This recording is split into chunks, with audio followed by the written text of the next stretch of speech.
नमस्कार, आप लाइव बिहार देख रहे हैं। मैं हूं राजमोहन तिवारी। देखिए, बिहार में विधानसभा चुनाव की तैयारी एक तरफ, वहीं दूसरी तरफ प्रधानमंत्री नरेंद्र मोदी आज 2 दिवसीय दौरे पर बिहार आ गए हैं। राजधानी पटना में आज उन्होंने पटना एयरपोर्ट पर नए टर्मिनल का उद्घाटन किया।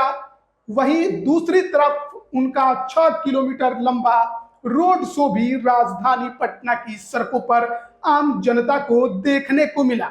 अभिवादन स्वीकार करते हुए प्रधानमंत्री नरेंद्र मोदी आगे बढ़े और बीजेपी प्रदेश कार्यालय में अब पार्टी के वरिष्ठ नेताओं के साथ बैठक कर रहे हैं।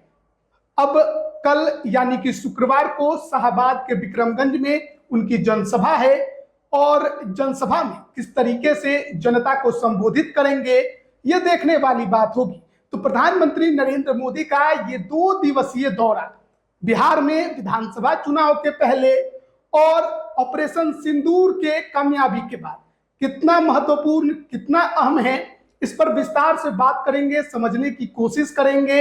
हर पहलू को, चाहे चुनावी पहलू हो या जनभावना की बात हो। हमारे साथ वरिष्ठ पत्रकार प्रवीण बागी जी मौजूद हैं। तो आज बड़ा मेगा रोड शो प्रधानमंत्री नरेंद्र मोदी का हुआ। हालांकि गाड़ी से बाहर नहीं निकले, लेकिन गाड़ी के अंदर से ही धीरे धीरे वो बीजेपी कार्यालय पहुंचे हैं। कैसे देखते हैं इस प्रधानमंत्री नरेंद्र मोदी के दौरे को? हाँ, वो गाड़ी से बाहर नहीं निकले।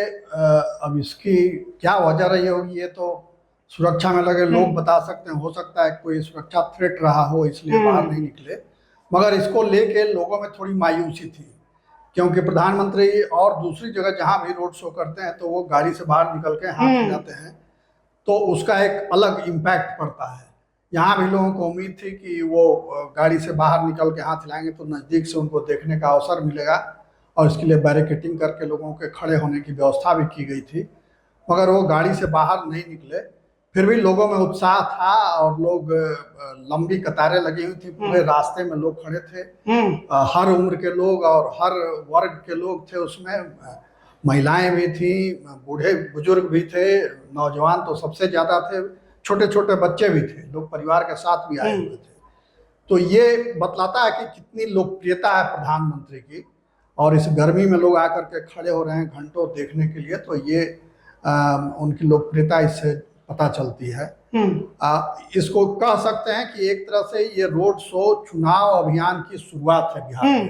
प्रधानमंत्री ने अपनी ओर से विधानसभा चुनाव के लिए अभियान शुरू कर दिया है। इसको विधिवत आप अभियान ही मान करते हैं। हालांकि इस पूरे रोड शो में कहीं बीजेपी का या एनडीए के किसी और पार्टी का झंडा नजर नहीं आया, केवल तिरंगा ही तिरंगा था। अब तिरंगा इसलिए कि वो सरकारी कार्यक्रम में आए हैं, पार्टी का कार्यक्रम ये नहीं है। पार्टी का कार्यक्रम ये है कि पार्टी ऑफिस में गए, वहाँ पार्टी के नेताओं के साथ बातचीत करेंगे। मगर ये सरकारी कार्यक्रम था और इसके पीछे एक बड़ा मकसद है। मकसद ये है कि ऑपरेशन सिंदूर को लेकर के जो एक देश में उत्साह बना है और सेना के प्रति सम्मान और समर्थन का भाव जगा है, और सरकार के प्रति भी लोगों का समर्थन बढ़ा है, और लग रहा है लोगों को कि एक मजबूत सरकार है। तो इसको कैश कराने की ये कोशिश है, क्योंकि सेना को आगे करके, तिरंगा को आगे करके, और वो जब जनता के बीच जाएंगे तो जनता में भी एक उत्साह पैदा होगा, सेना के प्रति लोगों का सम्मान भी बढ़ेगा, और प्रधानमंत्री मोदी और भारतीय जनता पार्टी के प्रति भी लोगों का नजरिया जो विरोध में है उनका भी नजरिया बदला। पार्टी कार्यालय में चुनाव से पहले प्रधानमंत्री नरेंद्र मोदी आज बड़े नेताओं के साथ बैठक कर रहे हैं, ये कितना महत्वपूर्ण होने वाला है? बड़े नेता के साथ उसमें मझोले स्तर के नेता भी रहेंगे। बड़ी बैठक है, बड़ी बैठक है, तो उसमें ज्यादातर प्रधानमंत्री अपनी ओर से कहेंगे। कुछ नेता जो प्रमुख नेता है उनसे हो सकता है परिचय वगैरह हो, बाकी तो वो अपनी बात फीडबैक लेंगे।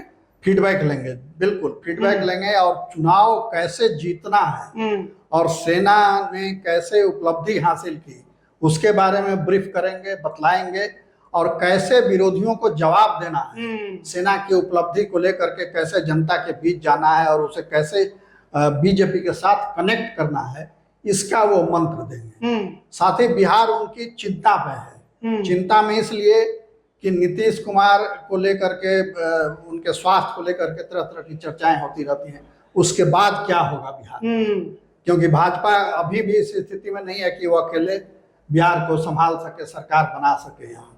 तो नीतीश कुमार अगर छोड़ देते हैं मुख्यमंत्री की कुर्सी या शारीरिक अस्वस्थता की वजह से वो इसके लिए नहीं सक्षम हो पाते हैं, तब क्या होगा। वैसी स्थिति में भाजपा को कैसे आगे बढ़ना है, कैसे पार्टी को इस स्थिति में लाना है कि वो अकेले दम पर सरकार बनाने की स्थिति में आ जाए, इस पर भी वो लोगों को, कार्यकर्ताओं को बताएंगे, नेताओं को ब्रीफ करेंगे कि क्या क्या मुद्दे हमें उठाने हैं जनता के बीच, कैसे जो विरोधी हैं उनको अपने साथ कनेक्ट करना है। जो समर्थक हैं वो तो हैं ही, मगर जो विरोध के स्वर भी उठ रहे हैं, ऑपरेशन सिंदूर पर भी सवालिया निशान लगाए जा रहे हैं, सवाल उठाए जा रहे हैं, उन सब का कैसे जवाब देना है और कैसे जो सरकार के विकास कार्य हैं उनको कैसे प्रसारित करना है। लोकसभा चुनाव 2024 पिछले साल संपन्न हुआ और उसके बाद बिहार बीजेपी के अंदर ही काफी ज्यादा खटपट देखने को मिली थी।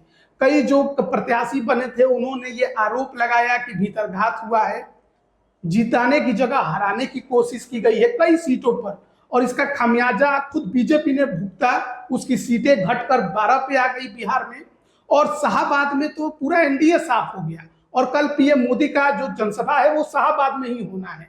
तो कितना महत्वपूर्ण होगा ये शाहबाद का जो जनसभा है? आपने बिल्कुल ठीक कहा। वो पूरा जो मगध और शाहबाद दोनों क्षेत्र में वहां स्थिति कमजोर हो गई है, जो कि गढ़ हुआ कर गढ़ था पहले, और बड़े नेता वहां राजकुमार सिंह, आरके सिंह जो नौकरशाह, सुशील सिंह सरकार में मंत्री थे केंद्र सरकार में, वो हार गए। सुशील सिंह औरंगाबाद में हार गए, सासाराम बीजेपी हार गए, कुशवाहा जी हार गए काराकाट से, सासाराम की सीट हार गए। तो ये तमाम सीटें हार गई जो जीती हुई सीट थी, वहां पार्टी हार गई, सहयोगी दल इनके हार गए। तो ये कहीं ना कहीं कुछ गड़बड़ी हुई है, और ये पार्टी नेताओं की नजर में, ये अलग बात है कि उन नेताओं पर कार्रवाई नहीं हुई जिन्होंने ये खेल बिगाड़ा, मगर वो पार्टी के नेतृत्व के नजर में है।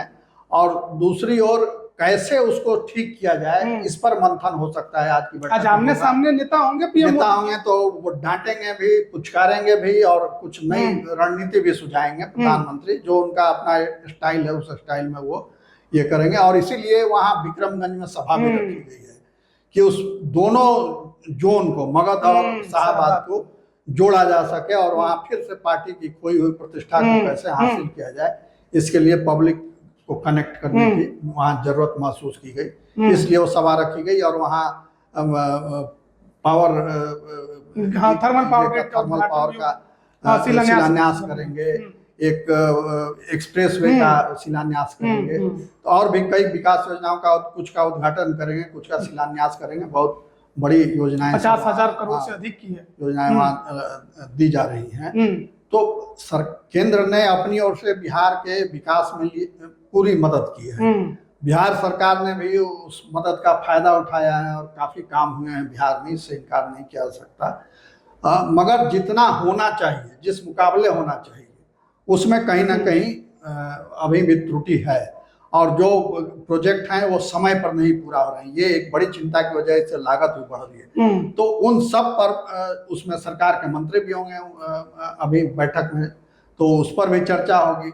विक्रमगंज में लोगों को प्रधानमंत्री अपनी उपलब्धि बतलाएंगे, केंद्र सरकार की उपलब्धि बतलाएंगे, बिहार सरकार की उपलब्धि बतलाएंगे। मुख्यमंत्री रहेंगे ही वहाँ नीतीश जी, तो वो भी बताएंगे। तो वही है कि खोई हुई जमीन को कैसे वापस लें, उसके जद्दोजहद में ये सभा होने जा रही है उनकी विक्रमगंज में। आरके सिंह काफी ज्यादा एक्टिव इन दिनों नजर आए, और उन्होंने जनसभाओं में, जो छोटे छोटे जनसभा वो कर रहे थे, उसमें उन्होंने सीधे सीधे कई नेताओं के नाम ले लिए, और सीधे सीधे आरोप लगाया कि जिन जिन लोगों ने मेरे खिलाफ साजिश की, किसी को नहीं छोड़ेंगे। सबसे ज्यादा नाम राघवेंद्र प्रताप बीजेपी विधायक उनका आया, और उनके खिलाफ काफी ज्यादा आरके सिंह खुलकर बोल भी रहे हैं कि मुझे हराने में जिनकी साजिश थी, हम किसी को नहीं छोड़ेंगे।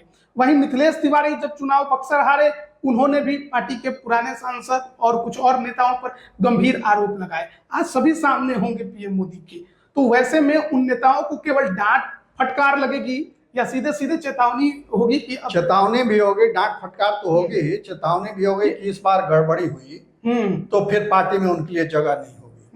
हालांकि ये जरूर है कि आरके सिंह सुशील मोदी पर भी एक समय में उन्होंने आरोप लगाया था कि टिकट उन्होंने बेच दिया, बेचने तक का आरोप लगाया था। उस समय सुशील मोदी थे यहाँ। तो आरके सिंह आरोप लगाते रहते हैं। असल में ये है कि आरके सिंह पार्टी में बहुत एडजस्ट नहीं कर पाए हैं। अच्छा। और पार्टी के नेता भी उनको स्वीकार नहीं कर पाए क्योंकि उनका मन मिजाज जो है अभी भी वो नौकरशाह वाला है। अच्छा। वो राजनीति में रच बस नहीं पाए, तो इसलिए ट्यूनिंग उनकी नहीं हो पाती है। मगर ये है कि काम उन्होंने बहुत किया, भोजपुर के लिए बहुत काम किया, जो काम अब तक नहीं हुए थे वो किया है। मगर उनको साजिश के तहत हरा दिया गया, उनका ये आरोप सही है। वहाँ के लोग भी कहते हैं, मतदाता भी मानते हैं कि उनके खिलाफ साजिश हुई। और उसमें एक पार्टी के जो मंत्री हैं, बड़े मंत्री हैं, बड़े नेता हैं, उनका नाम आ रहा है बार बार। आरके सिंह भी उनका नाम लेते हैं। तो उनके साथ क्या कैसे टेकल करते हैं प्रधानमंत्री और क्या उनको कहते हैं, ये देखने समझने वाली बात। क्या इस बैठक के बाद, इस प्रधानमंत्री दौरे के बाद बीजेपी संगठन में भी कुछ बदलाव हो सकते हैं? बीजेपी का तो अध्यक्ष नहीं बन गए, कमेटी ही नहीं बनी। हाँ। तो ये मामला पिछले कई बार से चल रहा है कि अध्यक्ष बन जाते हैं और कमेटी लंबे समय तक पेंडिंग रहती है। तो इसका मतलब कि पार्टी में जो ट्यूनिंग होनी चाहिए वो ट्यूनिंग नहीं है। और गुटबाजी इतनी ज्यादा है कि कैसे सभी गुटों के बीच समन्वय स्थापित किया जाए, ये एक बड़ी समस्या है जो संगठन के लोग हैं उनके लिए। बिहार बीजेपी में तो इसलिए बिहार के केंद्र में भी देखिए आपके अध्यक्ष का लगातार एक्सटेंशन मिलते जा रहा है। हुआ कि अब नए अध्यक्ष आएंगे, अब नए अध्यक्ष आएंगे, और सारी कवायद हो गई, फिर मामला ठंडा हो गया। तो दिल्ली से लेकर के पटना तक अध्यक्षों की वही स्थिति हो गई है। तो अब उसको कैसे सुधारा जाए? अगर अभी नहीं सुधारेंगे तो फिर विधानसभा चुनाव है, उसमें और भद्द पिटेगी और स्थिति खराब होगी। इसलिए पार्टी पर दबाव है, नेतृत्व पर भी दबाव है कि जहां जहां जो कमियां हैं उनको सुधारा जाए और उसको कैसे ट्रैक पर लाया जाए। इसकी बातचीत करेंगे प्रधानमंत्री और इस दिशा में निर्देश भी देंगे। तो शाहबाद सरकार बनाने के लिए, बीजेपी के लिए, नीतीश कुमार के लिए आप मान रहे हैं कि इस बार बहुत महत्वपूर्ण बनने जा रहा है? बिल्कुल, वो शाहबाद में जीतना जरूरी है, मगध में भी जीतना जरूरी है। मगध से तो मांझी जी भी आते हैं, मगर मांझी जी का बहुत पैठ उस इलाके में अभी भी नहीं है। मंत्री बन गए, केंद्रीय मंत्री बन गए, पुत्र उनके बिहार सरकार में मंत्री बन गए, मगर जितना विस्तार अपने प्रभाव का उनको करना चाहिए था उतना नहीं कर पाए हैं वो। तो इसलिए पार्टी चाहती है कि वहाँ भी उनकी दखल हो, और प्रेम कुमार वहाँ से मंत्री हैं, वो लंबे समय से जीतते रहे वहाँ से।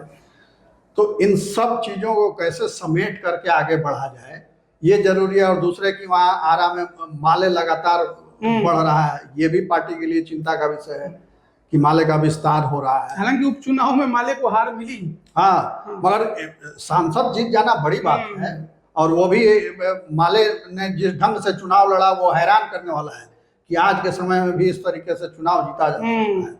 तो ये बड़ी बात है, और ये ट्रेंड अगर बढ़ता गया तब तो बीजेपी के लिए बड़ा खतरा होगा। इसलिए प्रधानमंत्री का सख्त तेवर मीटिंग में देखा। पीएम मोदी के दौरे के बाद ये भी माना जाए कि जो एनडीए के अंदर सीटों के बंटवारे को लेकर मसला था, ये भी अब अंतिम चरण में पहुंचेगा, बातचीत शुरू होगी औपचारिक तौर पे? सीटों का बंटवारा तो हो चुका है, लगभग तय हो चुका, फार्मूला बन गया है कि इसी फार्मूले पर सीटों का बंटवारा होगा। वो सभी उसमें सहमत हैं। अच्छा। जितने घटक दल हैं एनडीए के, सबकी सहमति हो गई। अब सिर्फ नाम तय होंगे, सीट तय होंगे, सीटों का चयन होगा। हाँ, सीटों का चयन होगा, किस पार्टी को कहाँ कहाँ की सीट मिलेगी, और उसका आधार ये होगा कि वहां से जीतने वाला कैंडिडेट किस पार्टी के पास है। अगर मान लीजिए कि वो सीट लड़ती रही है जदयू, मगर जीतने वाला उम्मीदवार बीजेपी के पास है, तो वो सीट एक्सचेंज कर लेंगे, उसके बदले जदयू का कहीं मजबूत मतलब एक तरफ जो महागठबंधन तरीके से बैठक कर रहा है, बीजेपी चुपचाप कर रही है, एनडीए चुपचाप कर रही है। महागठबंधन में तो अभी बहुत खींचतान है, अभी फार्मूला ही उनके यहाँ तय नहीं हो पाया कि कैसे बंटवारा होगा, मगर एनडीए ने फार्मूला तय कर लिया है। अब उसमें कुछ इधर उधर फेरबदल होगा और तय हो जाएगा। कोई बहुत, क्योंकि सब लोग ये कह रहे हैं कि बहुत हमारे तो कल की जो जनसभा है विक्रमगंज की पीएम मोदी के, उस पर नजर बनाए रखने की होगी कि क्या और किस तरीके से संबोधन उनका रहता है। हाँ बिल्कुल, और वहाँ तो फोकस करेंगे ऑपरेशन सिंदूर, क्योंकि वो जहाँ भी जा रहे हैं ऑपरेशन सिंदूर ही, और पाकिस्तान उनके निशाने पर रह रहा है, तो यहाँ भी वही करेंगे। और इसी बहाने वो लोगों में देशभक्ति की भावना जगाएंगे और फिर अपने साथ जोड़ेंगे। क्या क्या इसका असर विधानसभा चुनाव पे पड़ सकता है? पड़ेगा, और इसीलिए ये प्रचार हो रहा है।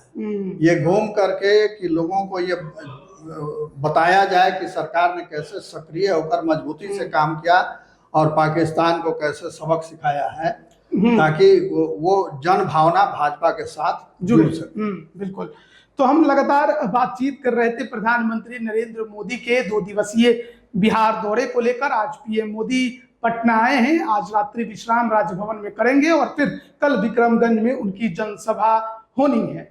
तो तमाम जो चर्चा हुई इस पर आप क्या राय रखते हैं कमेंट करके जरूर बताएं। आप सभी का बहुत बहुत धन्यवाद।